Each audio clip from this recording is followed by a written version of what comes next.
Em 1915, o Nordeste ele sofreu uma seca avassaladora, que quem não tinha condições ou quem vivia da agricultura chegou a passar fome e chegou até a morrer.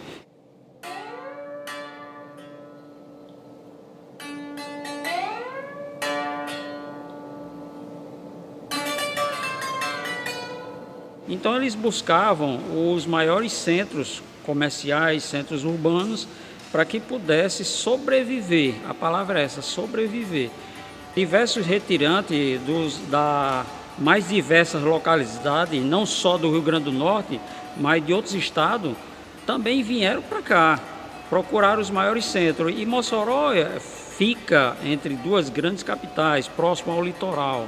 Diversos relatos informam que vieram de Pau do Cerro, vieram de Patu, vieram de várias cidades aqui mesmo no Rio Grande do Norte. Então, a partir daí, a igreja começou a ser erguida.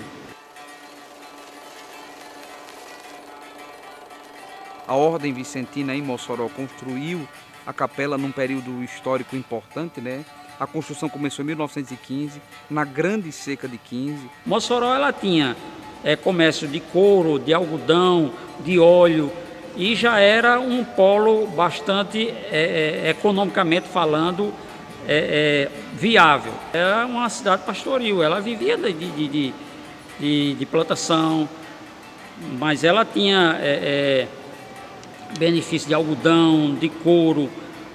Como a cidade ela foi invadida por inúmeros flagelados da seca em busca de auxílio de alimentos, e eles, a Sociedade Vicentina, por nome de Conferência de Santa Luzia, ela já tinha necessidade de construir um templo em homenagem ao São Vicente. Então, São Vicente foi um francês, né, de família nobre, que depois se dedicou profundamente aos pobres. A gente sempre associa muito a construção da capela, de fato, aos pobres retirantes que estavam em Mossoró na época, claro, organizado pelos vicentinos, né, pela Ordem Terceira, que estava aqui presente em Mossoró. Então, essa conferência idealizou para que pudesse ajudar essa população que precisava de sobrevida e construísse uma capela em homenagem ao seu patrono, a São Vicente. Naquela época, grandes comerciantes, eles tinham uma família numerosa, então, de certa forma, existia o susto em poder faltar para a sua própria família, para a sua própria condição. Então, muita gente ela foi transferida através desses comerciantes para Amazonas, para Natal, para um polo muito maior do que Mossoró, porque sabia que Mossoró a cada dia estava recebendo mais pessoas. E quanto mais gente pudesse ser escoada para outros centros, melhor. Não que Mossoró se negasse a ajudar essas pessoas que aqui chegavam, mas era uma alternativa que se encontrava, já que a dificuldade também existia para os próprios comerciantes. Basicamente, o processo não se deu através de cadastro, apenas uma família estava precisando chegar, eu estou precisando de ajuda, estou precisando de trabalho. Os vicentinos, o pessoal que estava à frente da construção, ele acomodava todo o serviço braçal. Muitas vezes eles se ofereciam por um pedaço de pão, por água, alguma coisa que eles pudessem se sentir humano. Cada retirante, cada família que chegava às dependências do local onde estava sendo construída, elas eram acomodadas. Ela era acomodada, cada família. Então não existia aquela de fazer escolha, não, você não vem, você não vem. Então cada pessoa que chegava aqui era acomodada para que pudesse ajudar nessa construção. Então inúmeros trabalhos eram oferecidos, a função era distribuída. Você vai carregar a areia do rio, você vai fazer os tijolos, você vai fazer as telhas.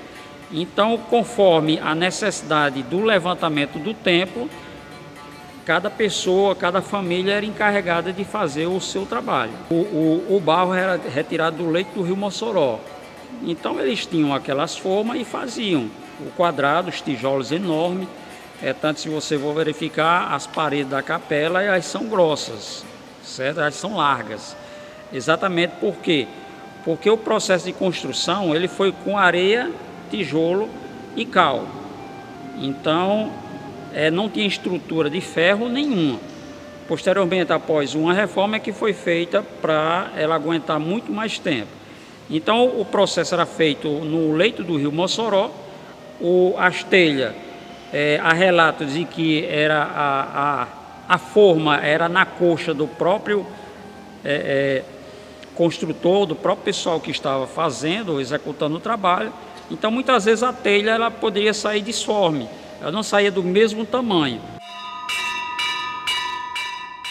Quando foi em abril, e é o período que completava os 25 anos da Conferência de Santa Luzia, ela fez uma homenagem, fez comemorações aqui no entorno.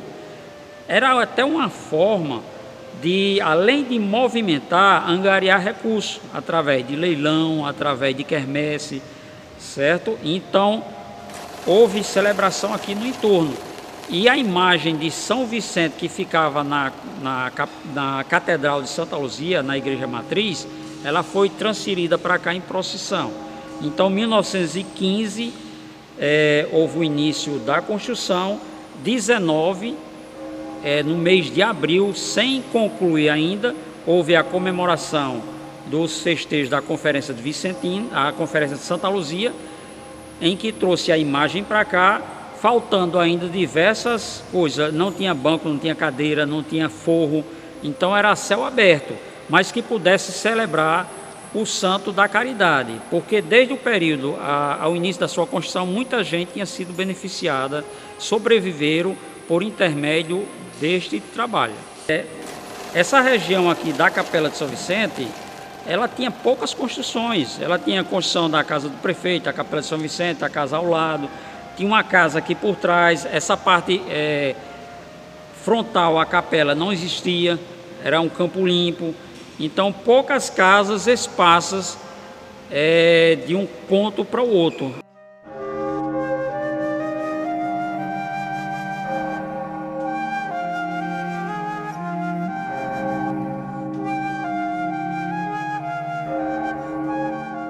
Então a gente tem praticamente a missa solene no dia 13. A gente tem a bênção do pão de Santo Antônio, o pão dos pobres, porque tanto São Vicente como Santo Antônio foram dois santos dados à causa dos mais pobres.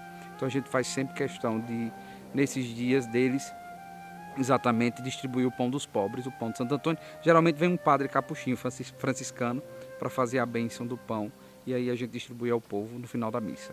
A época do Concílio Vaticano II não entenderam qual era a verdadeira intenção da Igreja na reforma conciliar. A Igreja, no Vaticano II, produziu documentos importantes, e um deles foi a Sacrosanto Concílio, que é justamente sobre a reforma na liturgia da Igreja. Os padres, sobretudo aqui no Brasil, na América Latina, não entenderam e quebraram os altares, porque quando a missa sai, deixa de ser versus Deus, que é aquela missa que a gente diz, a missa celebrada de córdia para o povo, na verdade, não era a intenção era celebrar a missa para Deus. Então, de fato, celebrava de frente ao altar.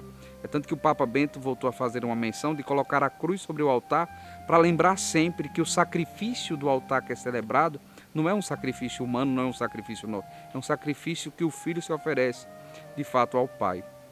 Então, foi, de fato, demolido muitos altares, e um deles foi de São Vicente. Algo que é fruto de muita reflexão e, eu diria, até de penitência cultural, porque o altar era uma coisa histórica. E eu não vou mentir, eu não sei até que ponto isso vai repercutir, mas eu tenho a intenção de um momento ou outro reconstruir o altar, porque eu acho que seria devolver de fato à capela aquilo que lhe é próprio. Nenhum altar que se colocar ali ficará tão bonito como o altar original. Quem sabe um dia a gente não consiga concretizar esse sonho.